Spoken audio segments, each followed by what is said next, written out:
Baik, terima kasih studio.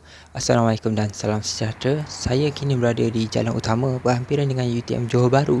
Dikatakan di sini akan berlakunya satu proses pengambilan balikan tanah di antara tanah UTM bersama dengan pihak kerajaan. Dikatakan di tanah di sebelah saya ini merupakan tanah UTM ini akan diambil bagi tujuan membina sebuah pusat kuasa yang mana akan diuruskan dan dibina oleh pihak Tenaga Nasional Berhad, pihak itu pihak TNB. Jadi hari ini saya bersama dengan kru saya iaitu Nurul Ain, Nur Izzah bersama dengan penerbit saya pada hari ini Nur Zawani Syukur bersama dengan kameraman saya iaitu Umi Syahidah. Jadi saya akan memastikan segala berita dan proses ini akan sampai kepada anda semua dari semasa ke semasa. Jadi dengan ini saya Muaz Hafizuddin, UTM Johor Bahru melaporkan. Terima kasih. Kembali ke studio. Salam sejahtera, saya Nurul Ain binti Muhammad Ishaq dan saya akan menerangkan tentang laporan dan penilaian bagi tujuan pengambilan tanah. Harta tanah nilaian ini merupakan tanah institusi pendidikan tinggi berpegangan pajakan yang terletak di lot nombor 81489 di daerah Kulai Jaya, Johor Darul Takzim. Laporan penilaian ini adalah bertujuan untuk mengetahui nilai pasaran harta tanah tersebut untuk menentukan tuntutan pampasan dan ganti rugi ke atas pengambilan balik tanah untuk pembinaan Pencawang Tenaga Nasional Berhad. Lawat periksa telah dijalankan pada 15 Disember 2020. Bagi tarikh nilaian, kami telah merujuk kepada Warta Kerajaan Negeri Johor Seksyen 4 iaitu pada 1 November 2020. Bagi asas penilaian, kami telah menggunakan nilai pasaran dan juga merujuk kepada Akta Pengambilan Tanah 1960 dalam jadual pertama. Ini adalah butir keterangan hak milik iaitu nombor hak milik, nombor lot, mukim, daerah, negeri, kategori penggunaan tanah, pegangan, cukai tahunan, keluasan tanah, syarat nyata dan lain-lain. Luas keseluruhan tapak ini adalah 51.7681 ekar. Pentadbir tanah telah mengambil sebahagian tanah iaitu seluas 7.68 ekar mengikut Warta Kerajaan Negeri Johor. Cadangan pembinaan pencawang utama ini telah meninggalkan tanah baki seluas 44.0881 ekar. Terima kasih kepada saudari Nurul Ain. Saya Umi Syahidah akan menerangkan kedudukan sekitar hartanah.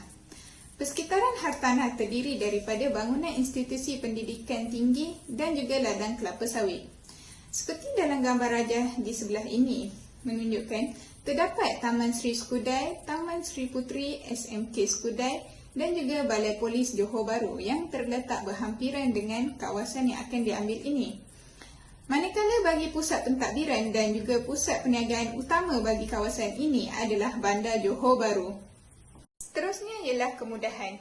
Kemudahan asas seperti bekalan elektrik, bekalan air, telefon terdapat di persekitaran kawasan ini.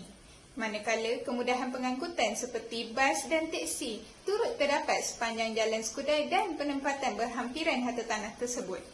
Seterusnya ialah perancangan. Perancangan bagi harta tanah ini ianya terletak di kawasan yang telah diluluskan untuk kegunaan infrastruktur dan juga utiliti. Seterusnya adalah kaedah penilaian. Untuk menilai hartanah ini, kami telah menggunakan kaedah perbandingan di mana kami mengumpulkan maklumat transaksi hartanah pembangunan sekitar dan seterusnya kami melakukan pelarasan antara harta tanah subjek dan juga harta tanah sebanding untuk menentukan titik persamaannya. Justru pelarasan ini dibuat bergantung kepada kedudukan, saiz dan bentuk lot, keadaan bangunan, perundangan dan juga faktor masa atau juga apa-apa faktor yang boleh dikaitkan dan boleh mempengaruhi nilai harta tanah tersebut. Okey, baik, seterusnya saya nak tunjuk kepada anda tapak lokasi berlakunya pengambilan balikan tanah, di mana kalau anda lihat di gambar kiri dan kanan ini, gambar seperti hutan dan kelapa sawit inilah merupakan tanah UTM iaitu tapak asalnya, di mana sebahagian tanah daripada tanah ini akan diambil sebagai pengambilan balikan tanah. Kalau anda lihat di dalam rajah ini, dalam peta ini, kawasan lingkaran merah itulah merupakan hutan dan kelapa sawit tadi, dan sebahagian daripadanya yang kotak-kotak merah yang kecil itu, itulah merupakan tanah yang mana akan diambil sebagai pengambil balikan tanah untuk membina pencawang elektrik oleh pihak TNB. Okey, baik. Dua helaian ini kalau anda nampak di sini, ini merupakan carian rasmi bagi tapak rasmi iaitu tanah milik UTM. Nama saya Nurzawani binti Syukur dan hari ini saya akan menerangkan bagi kaedah perbandingan bagi menilai nilai pasaran untuk tujuan pampasan pengambilan balik tanah. Dan bagi lot perbandingan yang pertama, kami membuat pelarasan bagi pelarasan masa. Kami mempunyai 0% bagi pelarasan masa kerana ia dinilai pada tahun yang sama dengan lot subjek iaitu tahun 2020. Seterusnya bagi pelarasan pegangan, kami menolak 5% bagi lot perbandingan pertama, pegangan kekal, iaitu ia lebih baik daripada lot subjek iaitu pajakan 99 tahun.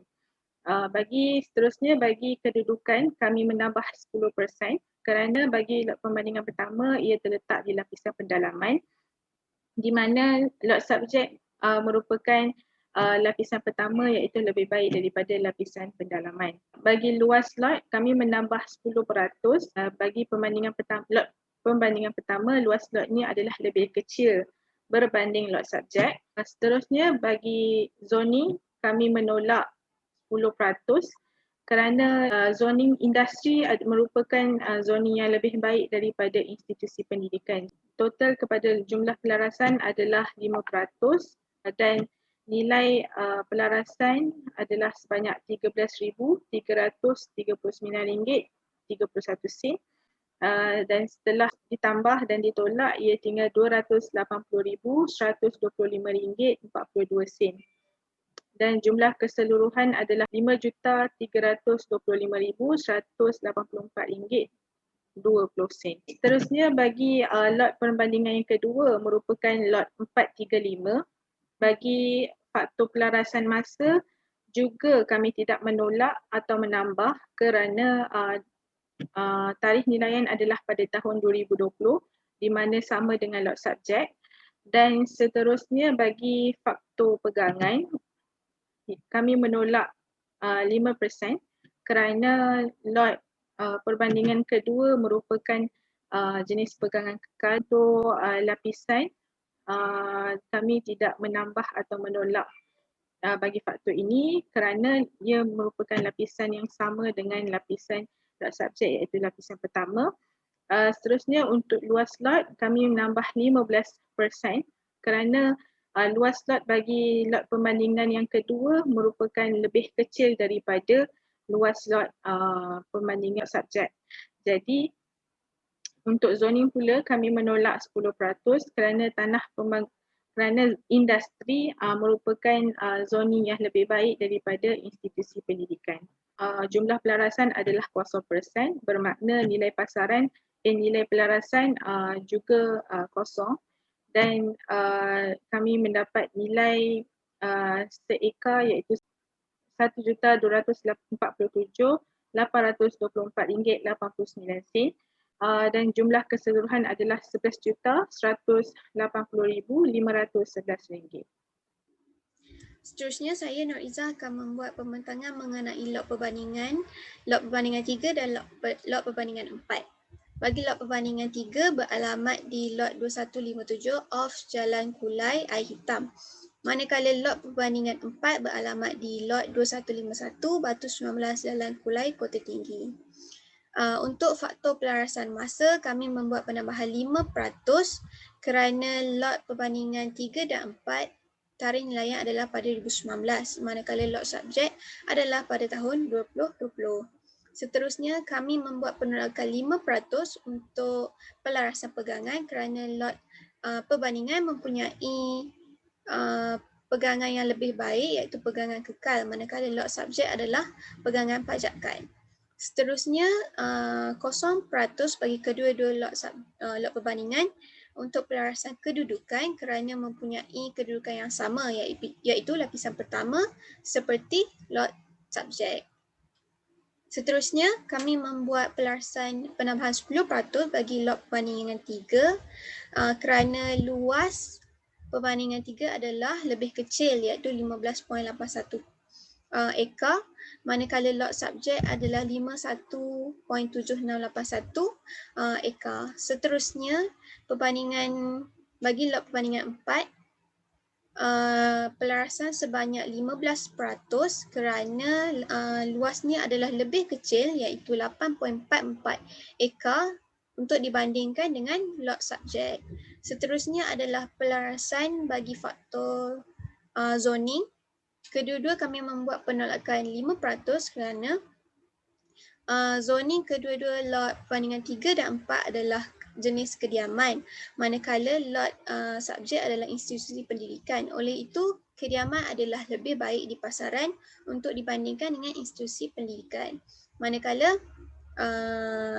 kediaman industri lebih baik untuk dibandingkan dengan kediaman di pasaran. Oleh itu kami membuat penolakan lebih besar iaitu 10%.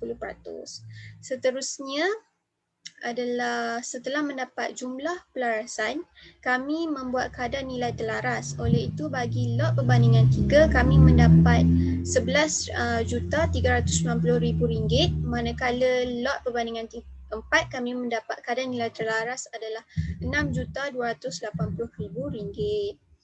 Kami puratakan keempat jumlah tanah seekar dan mendapat RM748,156 Malaysia untuk harga tanah seekar. Kami telah menyimpulkan bahawa harga market value tanah tersebut adalah apabila purata seekar didarabkan dengan luas lot harta tanah subjek, dan kami mendapat jumlah market value adalah RM38,730,000. Seterusnya dapat disimpulkan lingkungan nilai yang berpatutan dan munasabah hasil pelarasan perbandingan adalah di antara RM280,000 seekar sehingga RM1,200,000 Malaysia. Okey, seterusnya penilaian bagi pampasan yang patut diperolehi oleh pemilik tanah. Jadi bagi tuntutan pampasan yang pertama adalah tuntutan pampasan tanah yang diambil, iaitu berdasarkan luas tanah. Jadi bagi luas tanah yang diambil adalah 3.108 hektar bersamaan dengan 7.68 ekar sahaja. Dan nilai tanah bagi seekar adalah RM748,156.43. Jadi setelah didarabkan dengan luas ekar yang diambil, jadi kami telah dapat RM5,745,841.38. Terusnya bagi lain-lain tuntutan adalah kos menghadiri perbicaraan RM150 seorang. Jadi kami darabkan dengan satu orang iaitu jadi RM150. Seterusnya yuran penilaian. Fee penilai berdaftar adalah berdasarkan merujuk kepada Seksyen 14/5 iaitu Akta Pengambilan Tanah, dan fee penilai adalah sebanyak RM2,500. Jadi setelah ditambah dengan keseluruhan pampasan, kami telah dapat memperolehi pampasan sebanyak RM5,752,650 bagi pemilik tanah.